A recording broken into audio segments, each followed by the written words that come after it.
Mainit na balita.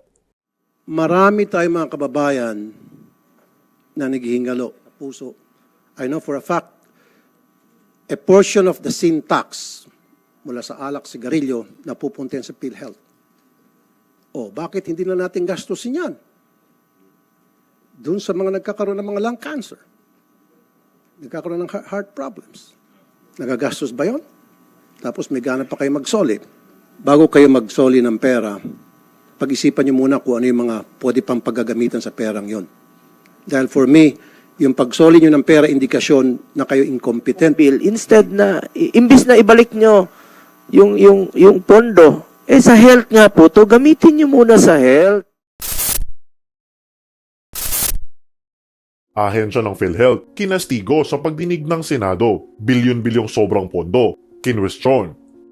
Sa pagdinig ng Senate Committee on Health and Demography ay nakatikim ng sermon ang ahensya ng Philippine Health Insurance Corporation dahil di umano sa mga kapalpakan nito. Tinutukoy nito ang nabalita ang paglilipat sa mahigit 90 bilyon na sobrang pondo na hindi di umano nagamit ng kanilang ahensya papunta sa Department of Finance upang ilaan sa mga ibang proyekto ng gobyerno. Ayon pa kay Senator Go, ay hindi katanggap-tanggap na mayroong bilyones na halaga ang ahensya na isasauli lamang dahil po pwede pa naman itong magamit upang mas lalong pagandahin ang mga benepisyong makukuha sana ng bawat Pilipino dito sa bansa.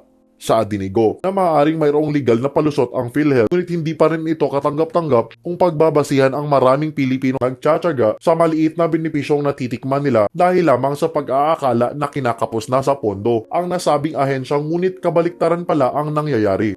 Pumutok din sa galit si Senator Raffy Tulfo na dismayado sa nalamang balita patungkol sa ahensya ng PhilHealth na di umano ay para sa kanya sana man lang bago magsauli ng pera ay dapat pinag-isipan nilang mabuti kung saan pa pwede magamit ang halagang iyon dahil ang pagbabalik ng pera ay indikasyon lamang ng kapalpakan sa ahensya na maibigay ang tamang serbisyo sa bawat Pilipino at hindi din di umano nila nagagampan ng mabuti ang kanilang mandato, dagdag pa ang kakulangan sa diskarte ng kanilang ahensya. Ginisa nga si Ledesma, ang presidente ng PhilHealth, ng mga kaliwat ka ng tanong mula sa ating mga butihing senador upang malaman kung ano na nga ba ang nangyari sa nasabing ahensya at kung ano pa ang mga bagay na dapat pang mas mapaunlad para mas mapaganda at mas mapabuti pa ang serbisyong na ibibigay sa ating mga kababayan.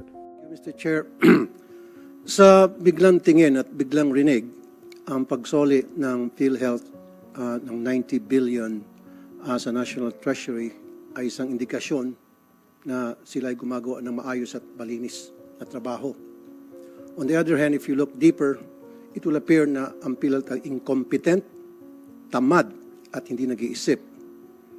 As early as May this year, nagsoli na ang PhilHealth ng 20 billion. 20 billion.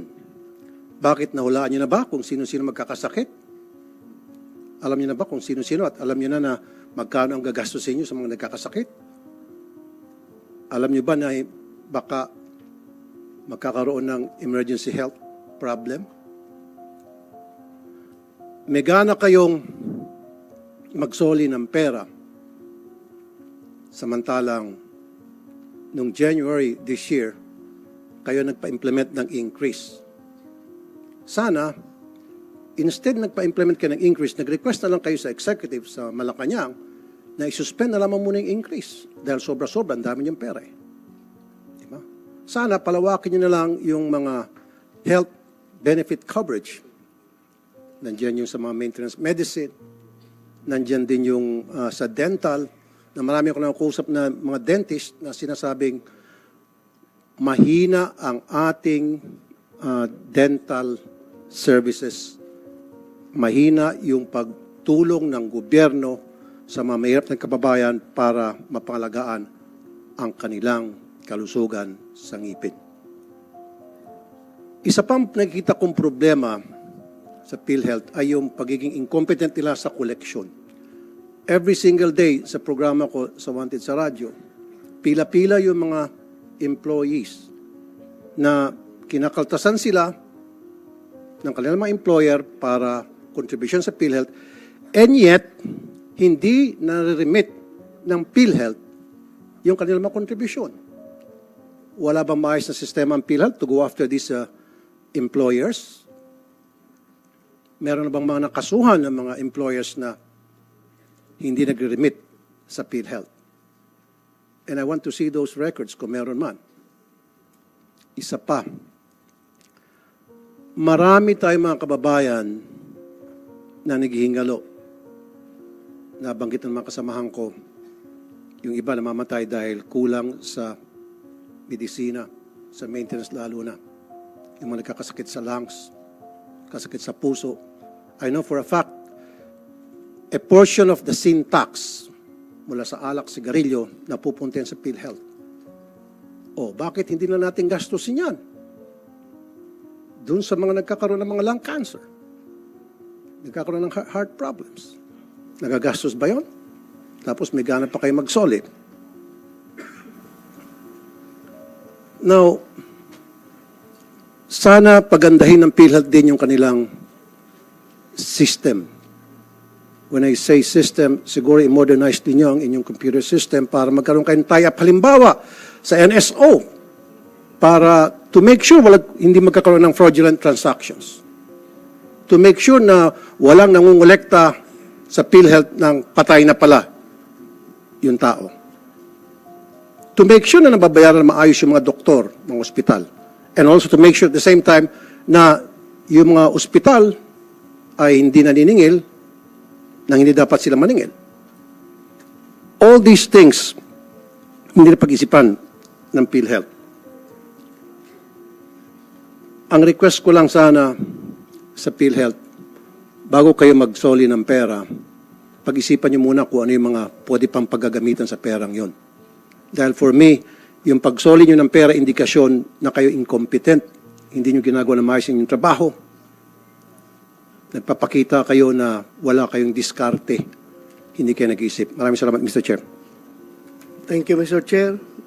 Nasabi na ng mga kasamahan natin yung mga punto na gusto kong ilagay sa aking opening statement. Pero ito lang masasabi ko, ako po'y natutuwa, ako po'y masaya, ako po'y nagpasalamat at meron tayong PhilHealth through the Universal Healthcare Act.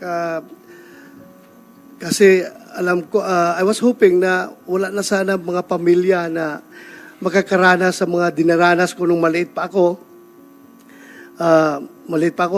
Wala, 3 years old yung kapatid ko, namatay dahil sa pneumonia. Yung isang kapatid ko, 9 years old, namatay dahil walang pambili ng antibiotic. So, ganun po kahirap ang buhay. Walang PhilHealth noon eh. Ngayon may PhilHealth na, sana wala ng pamilya na kagaya sa pamilya ko na nakaranas ng ganun experience. Pero in truth and in fact, and in reality, marami pa rin tayong mga pamilya na namamatay dahil hindi nakakaabil ng services sa gobyerno. So kung itong ganito na may pera pala na ganito kalaki, hindi nagagamit, binabalik, para tayo ditong bulag-bubulag-bulagan sa totoong nangyayari sa ating lipunan. Ang daming tao dyan na nangyayari. Kung tayo, senador tayo, Mr. President, supposed to be, hindi natin trabaho yung magbigay ng tulong dyan sa mga naghihingi ng medical assistance. Pero punong-puno pa rin ang opisina natin ng request. At sigurado ko marami pa rin. Pumunta ka sa probinsya, ang dami pa rin. So yan po, Mr. Chair, sana ma-check natin ang husto. Bakit ganito? Bakit ganon? Sayang yung batas kung hindi na-implement to the fullest. At ang pera ay sobra-sobra pala at binabalik. Yun lang, Mr. Chair. Maraming salamat. Salamat sa ating PhilHealth managers. Sir, gamitin nyo naman yung pondo sa... May chest fund kayo na 500 billion, pero yung mga kababayan natin, walang pambayad pati pang chest x-ray, o pambayad sa oxygen, wala. Hindi makalabas sa ospital. Ang daming pong mga benefit packages. Sa mga, I'm sure, sa nakikinig na mga doktor dito, ang daming request nila na sana naman i-increase naman itong mga benefit packages namin. Sa makabagong teknolohiya, marami na po dyan, sa operasyon sa puso, na hindi nyo naman po na nasasagot. Baka pwede nyong ma-increase po yung mga health packages para hindi nyo na para hindi na po hindi mawalis yung pondo nyo. Ba't hindi nyo po gamitin yung pondo ninyo sa mga mahirap, sa mga pasyenteng naghihingalo, para hindi po masama na walisin ng Department of Finance yung pera ninyo? Eh, nakita nila may pondo, winalis. Di ba? Simple logic lang po yun, President Ledesma. Eh kung wala nang pondo yung naiwan sa PhilHealth, hindi wawalisin ni Secretary Recto yun. Secretary Recto, baka marami pang mga ahensya, GOCCs, na marami pang pondo na pwedeng pagkukunan, na pwede nyo pong ma-spare po ang ating PhilHealth para magamit naman po nila sa mga pasyente. Napakasimple po nito. Spare the health funds, gamitin nyo po sa tama. Dagdagan nyo po yung mga benefit packages. Ang layo pa natin sa no balance billing. Nabanggit po ng isang opisyal dito ng DOH. Sabi nila, we need around 40 billion for no balance billing. 37 to 40 billion. O 90 billion yun. Baka pwede magamit yun para maging no balance billing ang ating mga pasyente. Pwede ho ba yun, President Ledesma? At saka marami pa, I'm sure, nasa opisina nyo tiwangwang dyan, yung mga request po ng mga additional packages, benefit packages. As long as makakatulong sa mga mahirap nating kababayan. Before you give your opening statement, President Mandy Ledesma, pakisagot naman po yung katanungan. Hindi lang po katanungan ko, yung katanungan po ng mga pasyente yon na naghihingalo hanggang ngayon na walang pambayad po sa kanilang ospital, walang pambili ng gamot.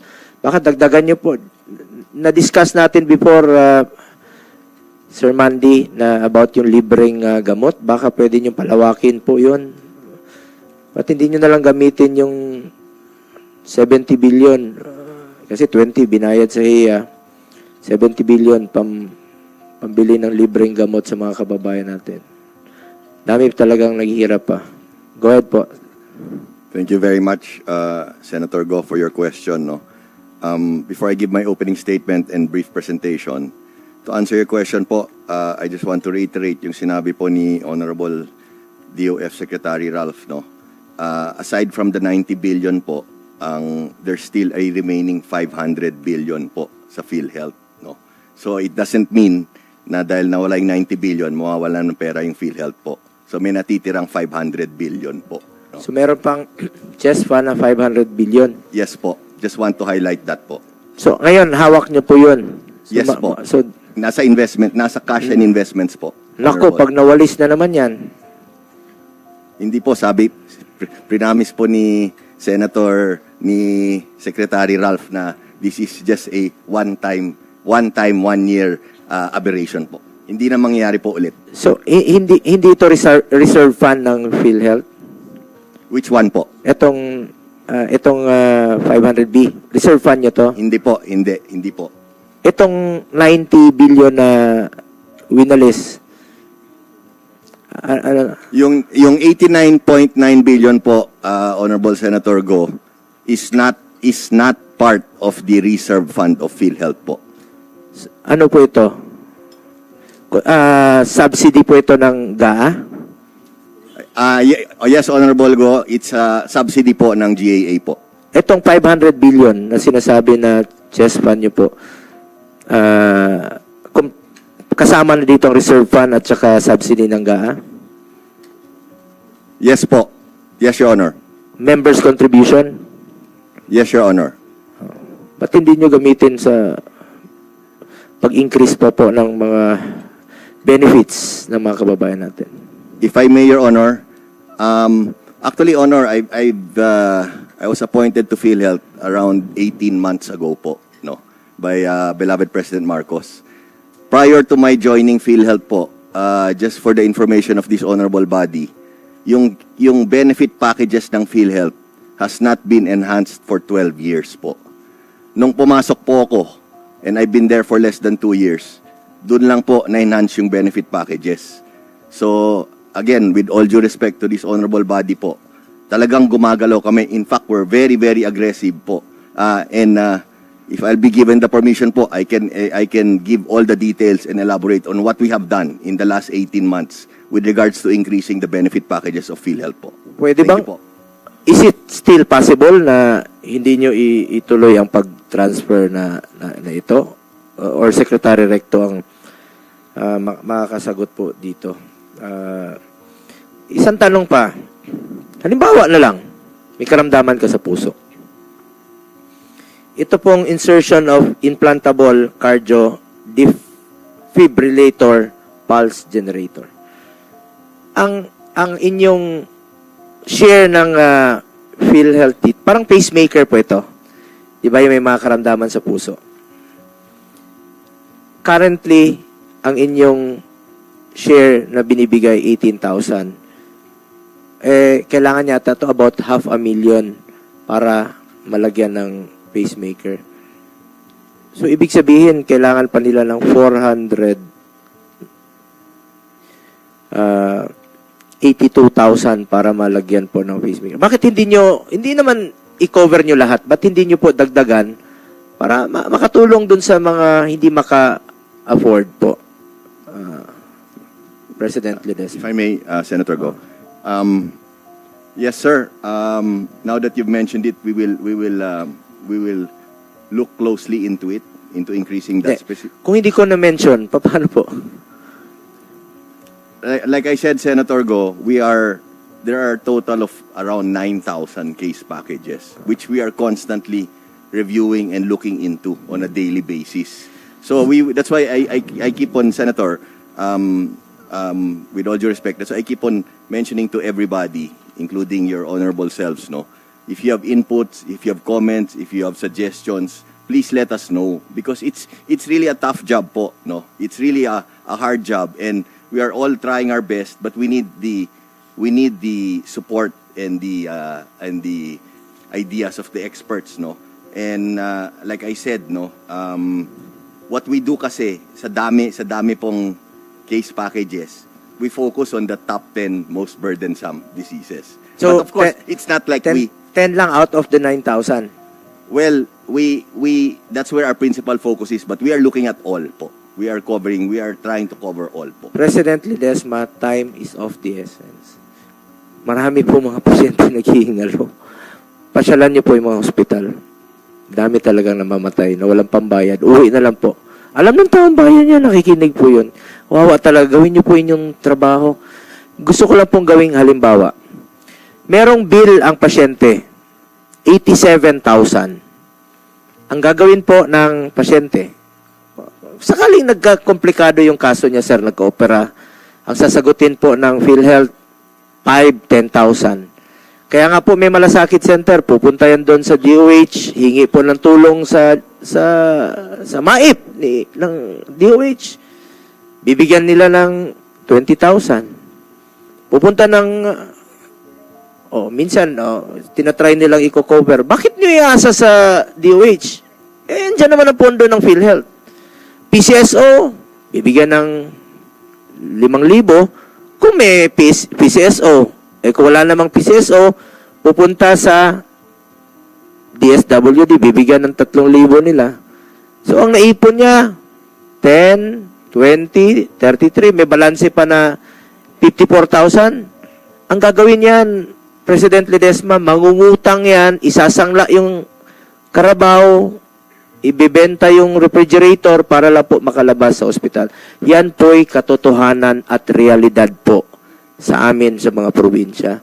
Ba't hindi nyo na lang po itaasan yung coverage ninyo, packages or benefits na ma-cover nyo po yung buong bill instead na imbis na ibalik nyo yung pondo. Sa health nga po to, gamitin nyo muna sa health. Marami namang pwedeng walisin si Secretary Recto na pondo ng gobyerno. At mamaya pupuntahan natin si Secretary Pangandaman. After nawalis ni Secretary Recto yung pondo, saan ba ito gagamitin? Dahil pera po ito para sa health natin. Ako po isang ayon sa ating mga doctors dito. Your Honor. Dapat ang health ay gamitin po, ang pondo ng health dapat gamitin po sa health din. At gamitin sa mga mahirap nating kababayan. Sige, go ahead po. Your Honor, just a quick reply, no? Then maybe I can allow Honorable Sec Ralph to answer the other question. Your Honor, we hear you loud and clear. We agree with you. And rest assured, again, I'd like to reiterate and rest assured this honorable committee, we are aggressively enhancing all of our case packages. No, we are constantly looking at ways to increase and enhance our benefit packages. So we hear you loud and clear, Senator Go. No, tinitignan po namin lahat, and we will continuously be aggressive in increasing the case packages. Promise po yan from PhilHealth. Thank you very much. Promise yan na. Sabi mo, sa dialysis session, nagdadagdag kayo. Nakita ko yung billboard mo, dagdag na dialysis session sa PhilHealth. Totoo ito? Totoo po. Oh, isa lang ito sa one of 9,000 how about the 8,999? We've just yes. Anyway, just to add on the dialysis, we've implemented no co-payment for hemodialysis. We're tinitignan po namin lahat po. Give us a little time lang po. I assure you po, we will get there po. Nag-aabang po ang mga pasyente. Promise yan po. Promise yan. Tatakbo ka bang? Hindi po, hindi po. May billboard kasi. Trabaho lang nakita ko. po. Trabaho lang tayo sa PhilHealth. Yun lang pa. Gawin niyo muna yung trabaho niyo. Promise po. Thank you po. Alam mo, ano na po yan? That is good karma, sir. Marami kang matutulungan po. Mas importante po ang good karma sa buhay natin po. Mr. Chair, Alam mo, Senator Tulfo. sabi kasi ni Mr. Ledesma, very aggressive daw sila pag-increase ng case packages. Am I right? Did I hear it right? Yes, sir. Yes, Your Honor. Bakit wala kayong preventive care package? Meron lang kayo certain lab test. Dapat meron kayo yung preventive care. Ibig sabihin, executive check-up, dapat libre yan. Mas mura kasi kung nakatuon ng pansin ninyo yung preventive care. Nang sa gayon, hindi na magkakasakit yung tao. Bago magkasakit, nagagamot agad yung simptomas. Diba? Niresetahan agad ng mga doktor ng mga medisina. Hindi natin hintayin na nagkasakit, malala, saka pupunta sa ospital at kapag nakita ng doktor na may sakit, kailangan i-confine, etc., etc., hanggang sa na sinasabi kanina ni Chairman, ng ating committee chair na si Senator Bongo, lumalaki na yung mga bill, umiikot, umuorbit kung saan sa ahensya para mabayaran yung copay. Dapat para sa mga minimum wage earner, dapat zero copay. Yes, sir. Can I answer, Your Honor? Mr. Chair? Yeah.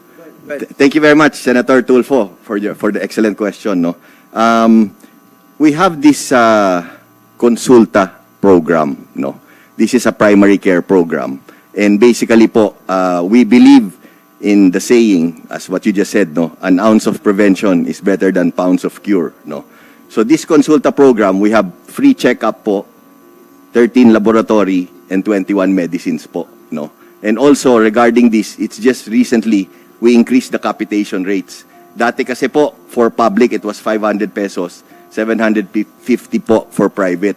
We increased it now to 1,700 because of the, yung inputs at comments na dumadating sa amin, no? Kaya in-increase po namin yan.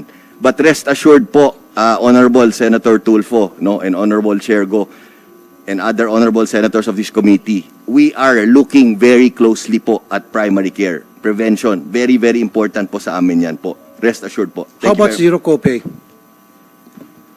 Especially sa mga minimum wage earners, sa mga senior citizens. For government po, Senator Tulfo, no copay po. For government. No, even sa private dapat.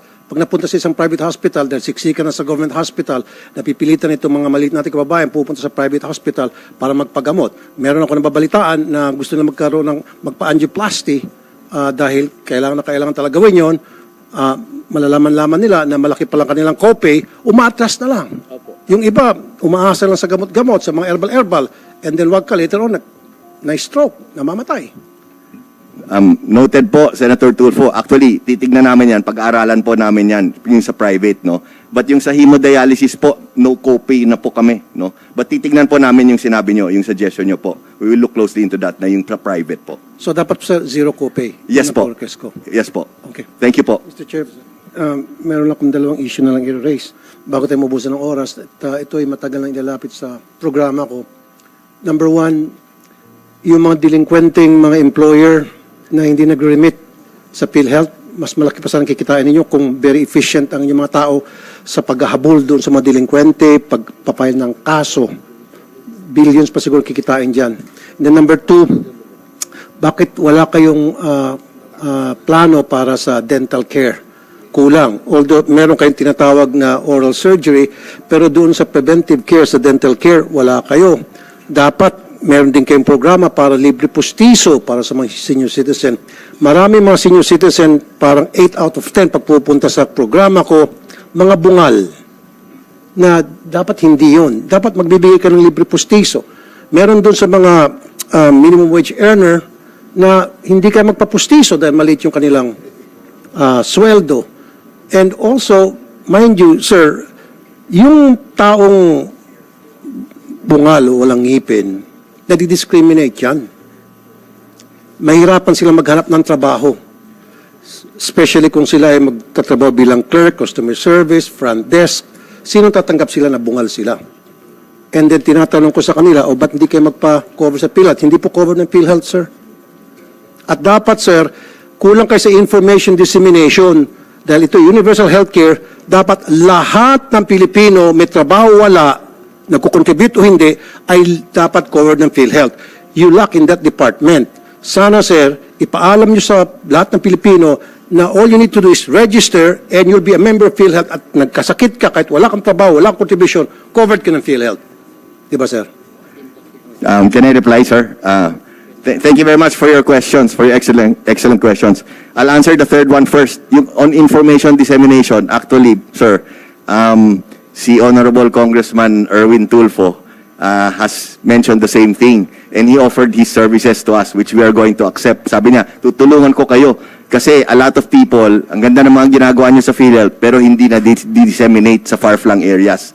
So we are going to accept the kind generosity and help of your brother, sir. No. On the question on the dental package, actually si Yusek Chong ng DOH, in-approach rin ako. President Ledesma, if I may lang po, nabanggit ko kanina sa opening statement ko, totoo ba yung 440 lang po yung counterpart ninyo sa dito sa or Yusek Molly, pwede nyo bang banggitin kung nabanggit ko kanina 440 lang? Good afternoon, Mr. Chair. I was consulted by the dental division of the DPCB of the DOH, and they already gave me a recommendation na 440 with fluoride alone. So I was saying, if you get a good fluoridization, it's 100 plus already. So anong bibili natin with that amount? And we have so much money in PhilHealth.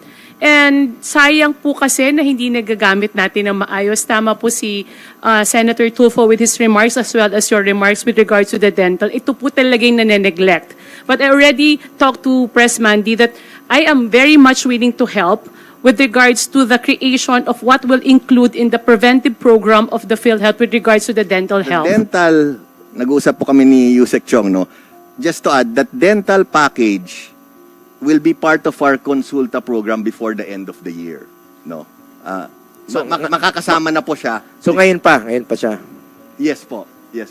But we hear you po loud and clear, and we hear Yusek Chong. We are currently looking into how we can enhance the dental package. Mr. Po. Chair? No. Mr. Chair, And then lastly po, lastly, Sen, yung question mo, I think that's also you who raised the question on the delinquent employers. We have filed a total of 1,938 cases versus delinquent employers po. Just to answer your question po. Thank you very much po. Okay. Go ahead, Mr. Senator. Chair, bakit wala kayong programa para libreng pustiso?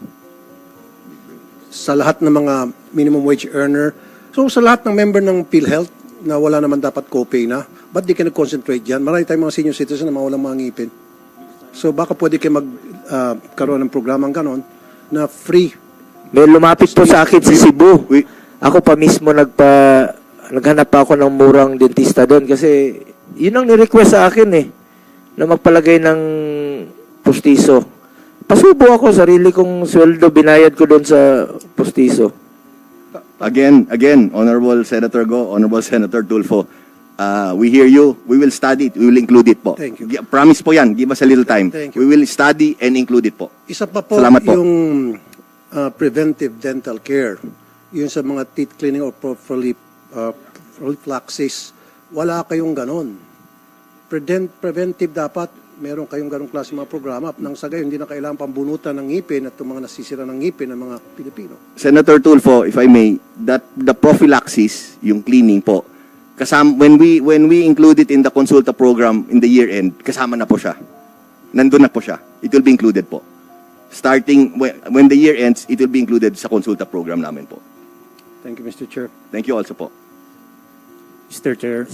Balikan natin si Dr. Gusto Santos. lang klaruin yung sinabi ni Mr. Ledesma. Did I hear it right na pinag-isipan nyo na magiging zero copay na maging sa private hospitals na na-admit ng mga mahirap na kababayan, especially senior citizens and minimum wage earners?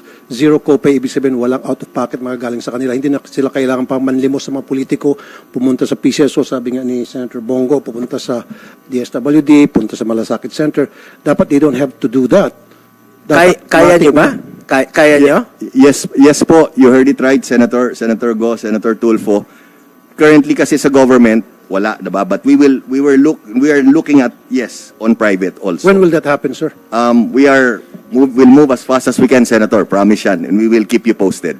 Okay, kasi para sa akin, Bibilisan po namin po, as Opo. fast as we can. marami kasi ako narinig ng mga kwento, ng mga reklamo na yung mga pasyente na na-admit sa private hospitals because siksikan sa public at yun lang yung merong pasilidad na para gamutin yung kanilang karamdaman, yung pagkalabas na sa ospital, baon sila sa utang. Na meron palang perang PhilHealth, 500 billion and all. Bakit hindi natin ilibre yung mga malilit natin kababayan na pinagbabayad pa natin ng copay. Dapat zero copay talaga para sa lahat. President Ledesma, I want to clarify, no? Yung sinabi nyo kanina na walang babayaran sa public hospital, sa ward lang. Pag sa ward, di ba charity ward? No balance billing, yes. Pag Yes, sir. charity ward, that is only 10%. Am I correct? 90% public, 10% private, sir. Iklaro nyo po na wala ba NBB silang wala ba silang babayaran sa public hospital? Yung mga nasa admitted sa hospital, wala. Marami ha. May babayaran sila. Maging sa public, nagbabayad ata. Oh, nagbabayad sila. Yung sinabi mo kanina, wala silang babayaran. Wag kang mangako sa publiko na hindi totoo. Sa government hospitals po, dapat, NBB, no balance billing, 90% po. What Dapat do you mean? 100% na lang siguro. What do you mean 90%?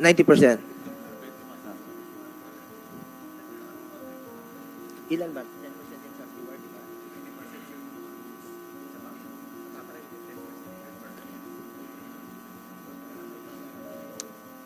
ba? Makasigit, Mr. Chair. Mr. Ledesma, gusto ko pa rin ma-add, ano? Yung mga medisina... Senator, just to answer your last question, we'll work as fast as we can, pero siguro, a realistic timetable, Senator Tulfo, will be maybe around 6 months po before we can start implementing. Singit isa pa. Yeah. Dapat yung mga medisina na reseta ng mga doktor, ilibre na rin sa mga mahirap nating kababayan. Yung mga admitted, tapos may mga gamot na dapat ibigay sa pasyente o nireseta ng doktor. Dapat libre na yon, especially sa mga maintenance. Dapat ilibre na yon. Gamitin niyo po yung pera ng PhilHealth na malibre.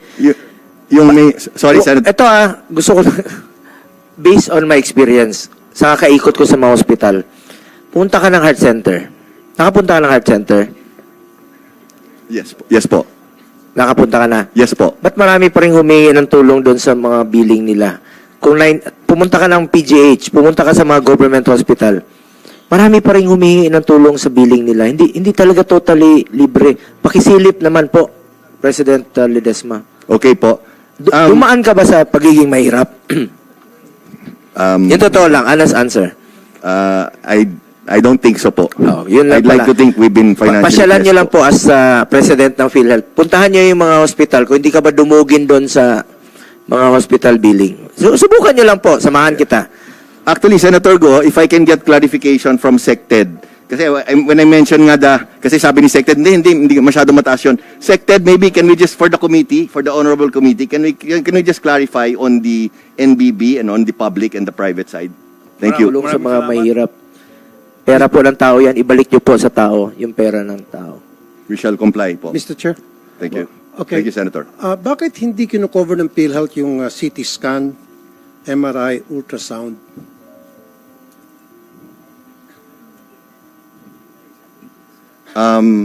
Senator, we're currently reviewing yung sa outpatient, no? Outpatient nga. Halimbawa, nirekomenda ng doktor, yung sabi mo konsulta program, pupunta sa doktor, sabi ng doktor, ganito yung symptoms mo. So, kailangan dyan, pa-ultrasound kita o pa-CT scan kita, pa-MRI. Ito kasing madalas inilalapit sa mga politiko, inilalapit sa amin.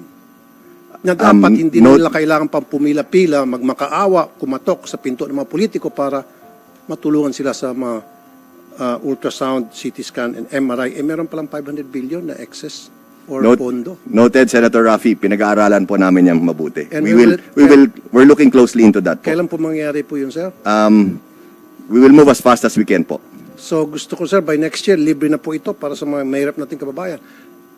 Yes, sir. We will work as fast as we can po. So ayoko na po may kakatok. Although hindi ako nagreklamo, gustong-gusto ko makatulong.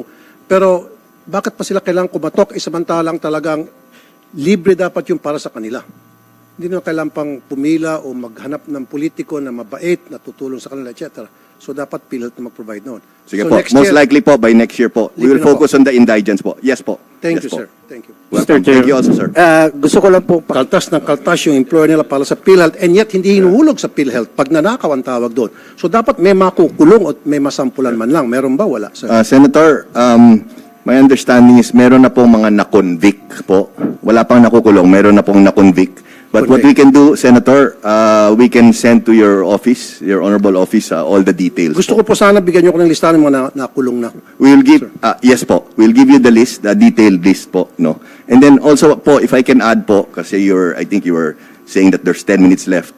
Po, anytime any of this honorable committee needs any information, updates, comments, suggestions, just let us know po. We can come to your Salamat. President Ledesma, Thank you, sir. kailan nyo ba i-recommend sa Pangulo na ibaba ang bayarin o ang premium sa PhilHealth?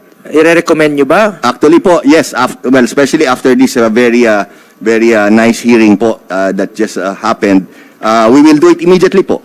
As early as this afternoon, I will convene our team and we will recommend for a reduction in the premium rates, contribution rates to President Marcos po. Opo, dahil Immediately po, to answer your question. bawat piso po ay napakahalaga sa ating mga kababayan po.